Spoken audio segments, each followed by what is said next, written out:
Hello everyone, नमस्कार। इस video में हम पढ़ने वाले हैं एल्केन समूह के बारे में, यानी कि एल्केन समूह को कैसे आसानी से याद करें। तो चलिए वीडियो को शुरू करते हैं। तो आपने जो है पढ़ा होगा कि meth, eth, prop, but, pent, hex, hept, oct, non और डेक। यानी कि मैथ किसे कहते हैं जिसमें एक कार्बन होता है, एथ किसे कहते हैं जिसमें दो कार्बन होते हैं, प्रोप किसे कहते हैं जिसमें तीन कार्बन होते हैं। इसी प्रकार से आप आगे बढ़ते जाएंगे, जिसमें जितने कार्बन होते हैं उसी के हिसाब से उसका नाम होता है, लेकिन ये एक क्रम में है। तो आप अगर इनको क्रम से याद कर लेंगे तो हम आसानी से याद कर सकते हैं। तो हम मान लेते हैं एल्क ग्रुप। क्या मान लेते हैं हम? एल्क ग्रुप नाम दे देते हैं। क्या नाम दिया है हमने? एल्क।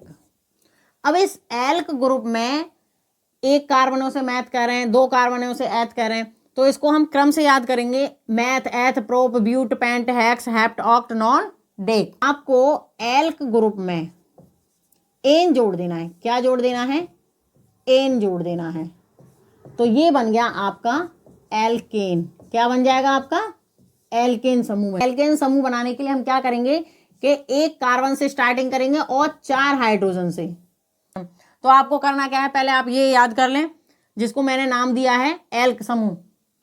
Math, eth, prop, ब्यूट। यानी कि मैथ किसे कहेंगे जिसमें एक कार्बन है, एथ किसे कहेंगे जिसमें दो कार्बन है, प्रोप किसे कहेंगे जिसमें तीन कार्बन है। तो meth, eth, prop, but, pent, hex, hept, oct, non, dec. इस प्रकार से आप इस टेबल को पहले याद कर लेंगे। उसके बाद आपको करना क्या है कि एक एक कार्बन बढ़ाते जाना है और चार हाइड्रोजन से स्टार्टिंग करनी है और दो दो हाइड्रोजन बढ़ाते चले जाने हैं। तो आप बड़े आसानी से इसको लिख सकते हैं, एक एक कार्बन बढ़ाते जाना है, दो दो हाइड्रोजन बढ़ाते जाना है। इस तरीके से आपका एल्केन समूह बन जाएगा। तो इसको कहेंगे, इसमें हमने एल्क में एन जोड़ा तो methane, ethane, propane, butane, pentane, hexane, heptane, octane, nonane और डेकेन।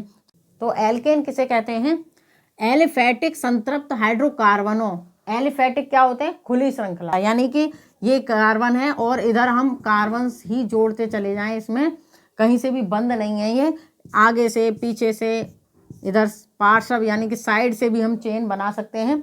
तो ये जो खुली श्रृंखला है इसे हम एलिफैटिक कहते हैं। हाइड्रोजन लगा करके बैलेंस भी कर सकते हैं। इस प्रकार से आप देख सकते हैं, यहाँ पर हाइड्रोजन लगा कर ये बैलेंस हो गई और ये एक खुली श्रृंखला है। इसमें से हाइड्रोजन को हटा दीजिए एक को, और फिर आगे हम और चेन जोड़ सकते हैं। इसमें हम और कार्बन जोड़ सकते हैं इस तरीके से। यहाँ पर एल्केन किसे कहेंगे? एलिफैटिक संतृप्त हाइड्रोकार्बनों को एल्केन या पैराफिन कहते हैं। इसका सामान्य सूत्र क्या होता है? CnH2n+2 है। यहाँ पर देख सकते हैं कि एल्केन समूह के ये कार्बन यौगिक लिखे हुए हैं अणु भार के बढ़ते हुए क्रम में लिखे हुए हैं। तो यहाँ पर इन दो क्रमांगत सदस्यों के बीच में CH2 का अंतर होता है। किसका अंतर होता है? CH2 का। आप देख सकते हैं एक कार्बन और दो हाइड्रोजन का दो क्रमांगत सदस्यों के बीच में CH2 का अंतर होता है। इस सूत्र के द्वारा हम एल्केन समूह के किसी भी कार्बनिक यौगिक की अणु सूत्र को निकाल सकते हैं, बता सकते हैं वह कौन सा यौगिक है। तो उसके लिए हमें n की वैल्यू पता होनी चाहिए। मान लीजिए 3 है, n बराबर 3 है। n क्या है? कार्बन की संख्या। n बराबर कितना है? 3 है।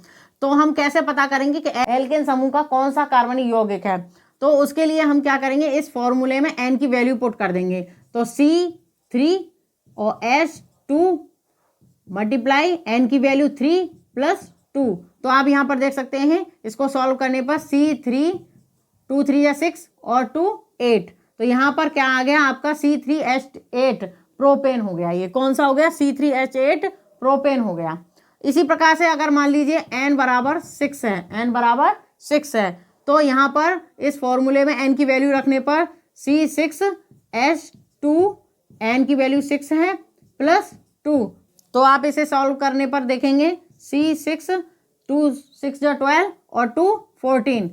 तो यहाँ पर C6H14 हो गया, यानी कि आपका हेक्सेन हो गया। क्या हो गया?